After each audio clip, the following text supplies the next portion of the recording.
Now, an explosive claim and lawsuit alleging that the White House had a role in pushing a false news story about a death in Washington, D.C. The story goes back to the unsolved murder of a young staff member working for the Democratic National Committee named Seth Rich, who was shot early one morning in July 2016. It's a complicated story. Jeffrey Brown is here to help unpack it. Earlier this spring, Fox News aired a story suggesting Seth Rich was murdered after he had leaked thousands of emails to WikiLeaks. In fact, there was no evidence linking Rich to the leaks or his murder to the WikiLeaks case. Fox News retracted the story a week later. The initial story relied on a former police detective, Rod Wheeler, who's also a longtime paid commentator for Fox News. But Wheeler has now filed a lawsuit against Fox, alleging he was misquoted in the story and that he was used as a pawn to deflect attention away from the Russia probe. Wheeler says he worked with a Trump supporter named Ed Butowski and that the two of them met with then White House Press Secretary Sean Spicer a month before the story ran. He further alleges that the president himself reviewed a copy of the Fox story before it was made public. Today, the White House denied his claim about the president. David Folkenflik broke this story for NPR and joins me now. David, welcome to you. Tell us first about Ed Butowski and what, in essence, Rod Wheeler is claiming set this all in motion. Well, Ed Butowski is a voluble investor wealth management consultant down outside Dallas, Texas. He's been a talking head, unpaid, on Fox News and Fox Business about financial matters, and a reliable, outspoken voice in support of President Trump and his agenda. He announced in February he goes to the Rich family and says, I'm going to help you be able to afford to have a private investigator solve this mystery of who killed your son, and arranges for Rod Wheeler to do it.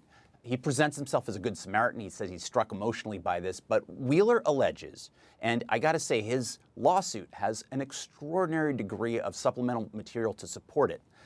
Wheeler alleges that Butowski had an agenda all along, that what Butowski wanted to do, working hand in glove with a Fox News reporter named Malia Zimmerman from the outset, that he wanted to prove that Seth Rich in some ways was linked to the leak of DNC emails, and indeed that there may have been a cover-up, and that somehow Democratic operatives or figures may have been involved in some way in Seth Rich's death. So you have a guy, who basically is saying that Fox News, as a news organization, and a Trump backer are working in concert to try to arrive at a preconceived narrative and story rather than simply following a journalistic effort to figure out what the facts are. And he's claiming actually even more, right, that this is coordinated perhaps with the White House, this meeting with Sean Spicer, and the allegation that President Trump himself might have looked at the script or known about the story.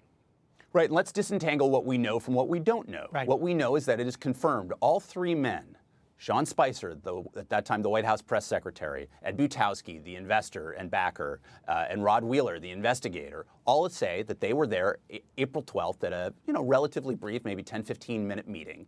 April 20th, this meeting at which Butowski and Wheeler unpack for Sean Spicer what it is they've learned in this investigation into Seth Rich. And Sean Spicer told me last night that he took the meeting as a courtesy, that Butowski was a friend from Republican circles, and that he was happy to give him an ear for a brief meeting.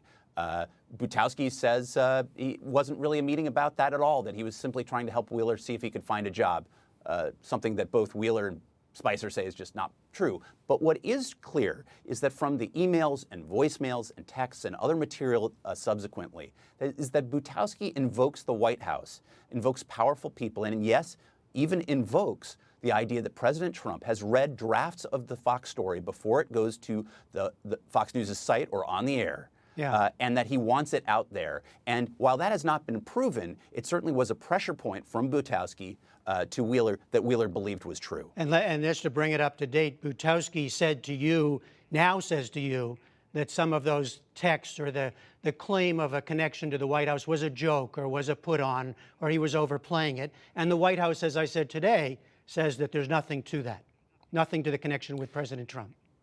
You know, Butowski in person comes off as a guy who says, we're friends, we're pals, we joke, we tease. That's all that was. Wheeler was joking about wanting to work at the White House. I was joking about saying that President Trump took an interest in this.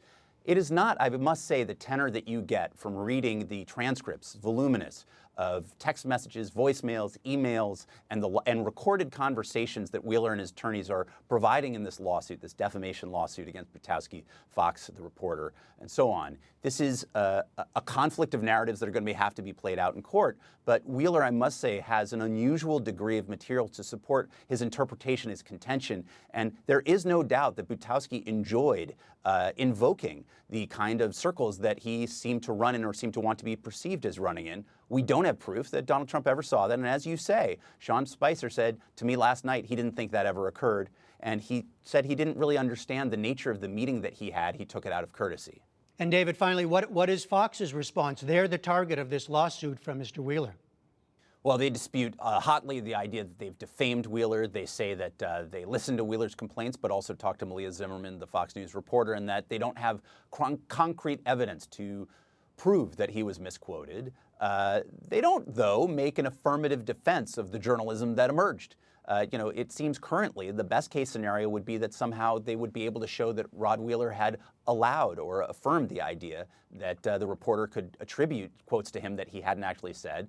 Either way, that's not good journalistic practice. I think you're seeing Fox a little bit back on his heels because this story is not defensible, and I think that's why it was retracted back in May. What you haven't seen from Fox is a full accounting of what went wrong, and our story this morning and the lawsuit has forced Fox to come forward and try to be a little bit more forthcoming. David Folkenflik of NPR, thank you very much. You bet.